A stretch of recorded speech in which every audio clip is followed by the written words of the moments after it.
Aujourd'hui, je vais vous présenter un film fantastique qui est sorti en 2008 intitulé Hancock. Notre film commence avec Hancock qui va chez le gang en état d'ivresse, et il porte avec lui sa bouteille d'alcool. Puisqu'il est ivre et indifférent, il semble ne pas donner d'importance à tout ce qui se passe autour de lui. Il vole dans le ciel et par mégarde, il fait tomber un panneau de publicité sur la voiture de la police, ce qui cause des dégâts. Après, Hancock arrive dans la voiture du gang et il leur demande de se soumettre à la police, mais les criminels n'acceptent pas car ils ne le prennent pas au sérieux.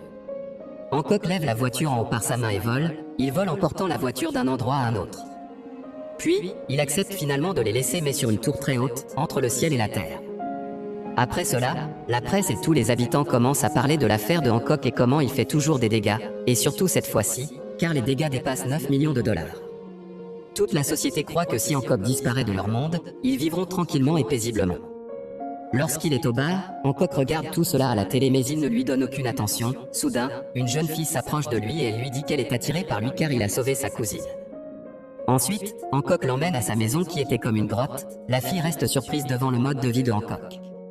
Ils font l'amour ensemble mais Hancock a une manière dégoûtante qui fait peur à la jeune fille. Cette dernière demande d'aller aux toilettes mais en vérité elle prend sa voiture et s'enfuit. Par la suite, on voit Ray est bloqué entre les voitures en plein chemin de fer et puisqu'il est énervé, il veut retourner en arrière pour les écraser mais il n'arrive pas à démarrer la voiture, puis il sort de la voiture à peine car le poignet était cassé.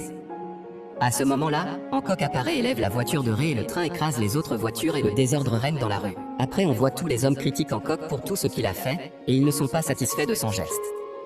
Hancock est en colère, il exprime sa frustration car il vient toujours les secourir mais eux, ils sont ingrats.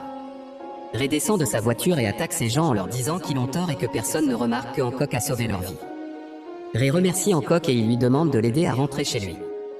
Marie, la femme de Ray reste stupéfaite devant ce qu'elle voit, et elle montre son indifférence à l'égard de Hancock car elle croit qu'il est dangereux, mais son mari le suit et l'invite à dîner avec eux. Hancock accepte l'invitation et s'assoit à la table pour manger, puis on voit Marie n'est pas à l'aise car elle n'aime pas Hancock et sa façon de manger.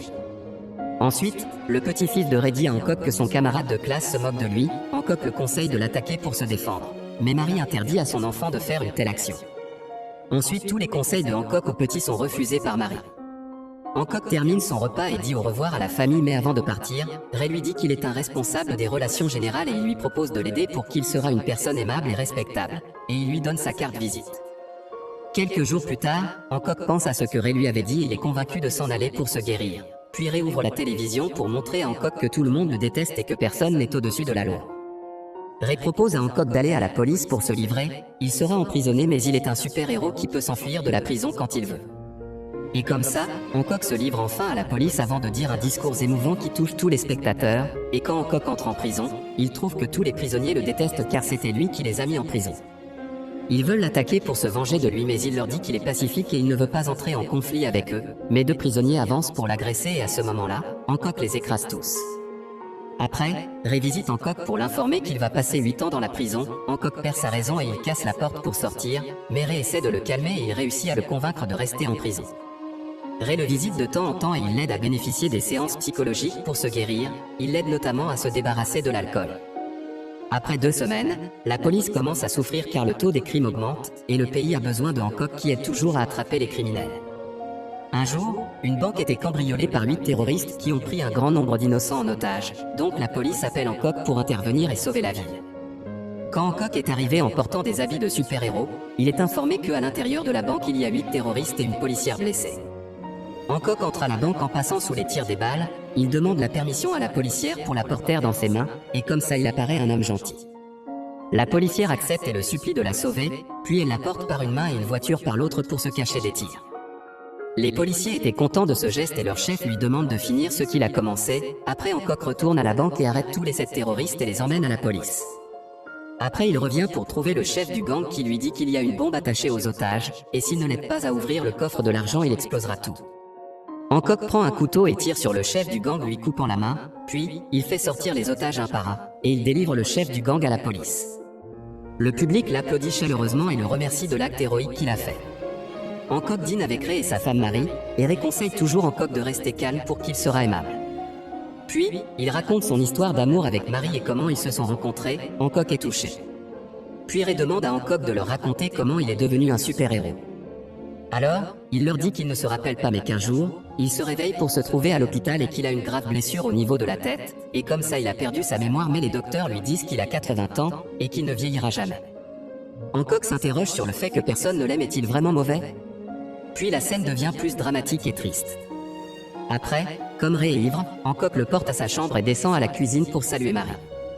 L'un est attiré par l'autre, Hancock se sent séduit par Marie et il veut l'embrasser, mais Marie l'interdit et elle devient elle aussi une super femme, et elle le fait entrer dans un mur. Le lendemain, Ray se réveille pour trouver le mur troué et Marie lui dit que Hancock en est le responsable, et qu'elle va le réparer. Ensuite, Hancock est venu à la maison et profite du temps où Ray parle au téléphone pour aborder Marie, pour être sûr qu'elle est une super femme qui possède des capacités surnaturelles. Il la frappe avec un bâton mais celui-ci est cassé et Marie n'a pas été touchée. Hancock demande à Marie de le voir le plus tôt possible sinon, il va révéler son secret à son mari, Ray. Puis on voit Marie qui rencontre Hancock, elle veut raconter à Hancock son histoire, mais à condition de voyager dans un autre pays et la laisser vivre tranquillement avec sa famille. Au début Hancock refuse mais après il accepte. Marie lui dit qu'ils sont du même sexe et ils sont les derniers ascendants de leur famille, et qu'elle est sa sœur, mais Hancock ne croit pas Marie et il est contre ses propos et il lui dit d'arrêter de dire ça. Car s'il est son frère, pourquoi il est attiré par elle? Marie monte dans sa voiture et Hancock la suit en la menaçant de révéler son secret à Ray. À ce moment, Ray a une réunion et les deux Marie et Hancock se disputent, Marie s'enfuit et Hancock la suit. Leur dispute cause des dégâts importants, ils cassent des voitures et ils détruisent des immeubles, puis Marie leur donne de la laisser seule et de rester loin d'elle et de sa famille mais Hancock refuse. Marie oublie qu'elle est dans la rue et devant le public, et elle porte une grande voiture et la jette sur Hancock, après les deux font un combat horrible et ils volent dans le ciel en échangeant des coups. Ray regarde à travers la fenêtre pour découvrir que sa femme est un être surnaturel. Quand Ray arrive à la maison, Marie et Hancock le suivent puis Ray dit à Marie qu'il découvre tard sa vérité, mais Marie lui avoue qu'elle s'est mariée avec Hancock dans leur vie antérieure, et qu'ils sont les derniers ascendants de leur famille. Hancock reste choqué devant les paroles de Marie et Ray la blâme, car elle lui a caché cette vérité. Puis, Hancock va au supermarché pour acheter de l'alcool, soudain, il y découvre qu'il y a deux voleurs qui menacent le caissier. Hancock prend l'un d'eux et le jette sur une vitrine, et il prend un gâteau et il le tire vers l'autre. À ce moment-là, il est touché par une balle dans son épaule et il s'évanouit, puis il est transporté à l'hôpital. Quand Marie découvre à la télévision que Hancock est blessé, elle le rend visite, et elle lui dit que sa présence fait disparaître sa force surnaturelle pour devenir un homme normal comme les autres, et c'est la cause principale qui l'incite à le quitter. Puis, elle parle avec lui et il lui raconte beaucoup de souvenirs sur des cicatrices tracées dans son corps. Soudain, les deux sont entourés par les trois prisonniers qui ont juré de se venger de Hancock, ils tirent sur eux, et Marie se met devant eux et elle est touchée par 3 balles. Hancock la met au lit mais Marie ne peut pas survivre, puis il tire sur l'un des prisonniers et le jette de la fenêtre et il prend un lit pour tabasser l'autre. Il parle avec Marie mais elle est en train d'agoniser. Soudain, le chef des terroristes apparaît pour se venger, et il dit à Hancock qu'il lui a coupé sa main mais pour lui il va le tuer et il tire sur lui, Hancock tombe par terre et réintervient pour couper la deuxième main de cet homme. Puis il se faufile peu à peu jusqu'il sort de la fenêtre et essaie de voler pour s'éloigner de Marie. Il a un dernier espoir, c'est que son éloignement va la laisser vivre. Et enfin, Hancock réussit à donner vie à Marie. Des mois passent, on voit Ray avec sa femme Marie et leurs fils sont en train de marcher sereinement, et Hancock les surveille de loin. C'est la fin du film. Si vous avez aimé ce film, n'oubliez pas de vous abonner à ma chaîne. Pour voir plus de vidéos comme cela, activez les notifications et laissez un like pour aider la chaîne. Merci d'avoir regardé cette vidéo.